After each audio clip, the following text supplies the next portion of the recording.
गोबाव समनिफ्रायनो रायजो जाबोनाय कक्राझार जिल्लानि सिङाव थानाय सान्तिपुरा मेट्रिक आनजादाव उथ्रिसारनो हानाय फरायसाफोरखौ दिनै बरायदों। सेबाजों खुंजानाय मेट्रिक आनजादाव उथ्रिसार जानाय सेथि, नैथि आरो थामथि मासि आवग्रिनो हानाय फरायसुला फरायसुलिफोरखौ दिनै गामिनि रायजो राजाफ्रा मोनसे मेहेरगोनां हाबाफारि लानानै बरायदों। बिथांमोनहा फोरमायनाय बादिब्ला गोलाव बोसोर सान्तिपुर गामियाव रायजो जाबोनाय रायजोफोरा फरायसाफोरनि मेट्रिक आनजादाव सेथि आरो नैथि थाखोआव उथ्रिसारनायखौ नुनो मोनाखैमोन। नाथाय देग्लायनि मेट्रिक आनजादाव सेथि मासियाव सानै, नैथि मासियाव साब्रै आरो थामथि मासियाव सासे फरायसानि मोजां उथ्रिसारनायखौ नुनो मोनदों। बे गामिनि रायजो राजाफ्रा फरायसाफोरनि मोजां मासि लानानै उथ्रिसारनो हानायखौ गोसो गोरबो गोजोननाय फोरमायना दिनै उथ्रिसारनाय फरायसाफोरखौ मान होनानै बरायदों।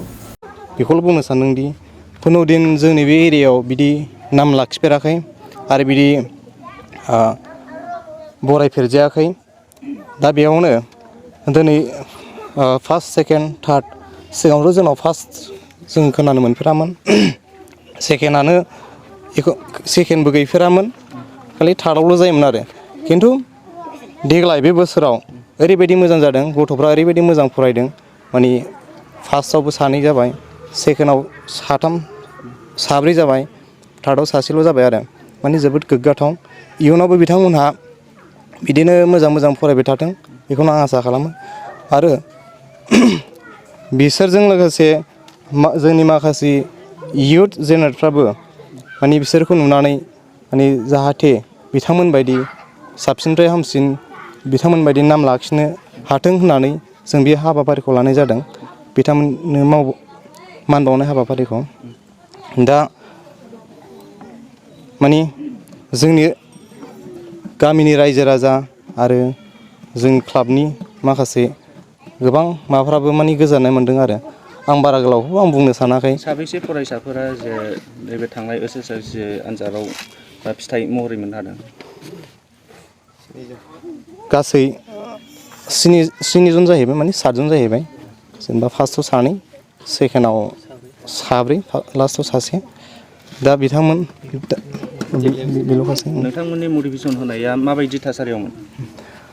जोंथ' जेब्लायबो बुंबाय थाखायोमोन, माने जेब्लायबो मोजां फराय, गावनि फरायनांगौ टाइमखौ माने खहा खालामाजासे गेलेयोबाबो जेरावखि थाङा माने गावनि फरायनाय टाइमखौ जेब्लाबो खथि खालामनाङा। बेखौ जों सिगांनिफ्रायनो बुंबाय थाखादों। गेलेनांगौखौ जों गेलेनोबो थिनखादों, फरायनांगौ टाइमखौ जों फरायनो थिनदों। दा बिथांमोनहा बेबायदिनो माखासे जोंनि बे माबाखौ मानिबोनानै जुदि बिदि उथ्रिसारनो हादों, बेखौ आं जोबोद गोजोननाय मोन्दों। बेनो आरो। गिबियावनो आङो बड'लेण्ड बुब्लिनिसिम आंनि हामलायनायखौ जासिग्रोबाय।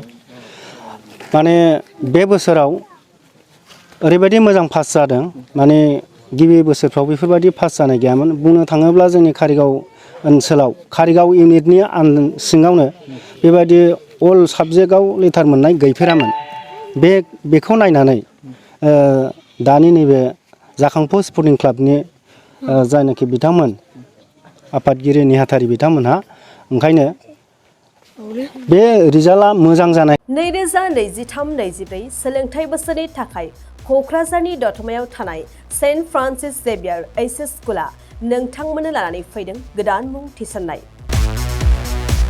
दतमानि बोरसिजरा गामियाव थानाय सेन्ट फ्रान्सिस जेभियार एचएस स्कुलाव दायो आर्ट्स स्ट्रिमाव 11 थाखोनि थाखाय गोदान मुं थिसननाया सोलिगासिनो। बोसोरै फरायसाफोरा मोजां जौखोन्दो लानानै उथ्रिसारनो हानाय बायदिनो बे फरायसालियाव नोंथाङाबो गुनगोनां सोलोंथाइखौ लानो हागोन। लोगोसेयैनो बे फरायसालियाव सोलोंथाइनि मोजां थासारिखौ बिथा खालामनानै हौवासा आरो हिन्जावसानि थाखाय आलादा हस्टेलनि खाबुबो दं।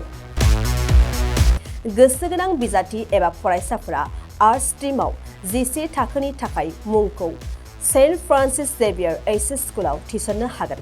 मुं थिसननायनि बागै आबुं बाथ्राखौ मिन्थिनोब्ला नैबे मबाइल नम्बर 7637819350 एबा 6900559217 आव थोंजों सुलाद लानो हागोन।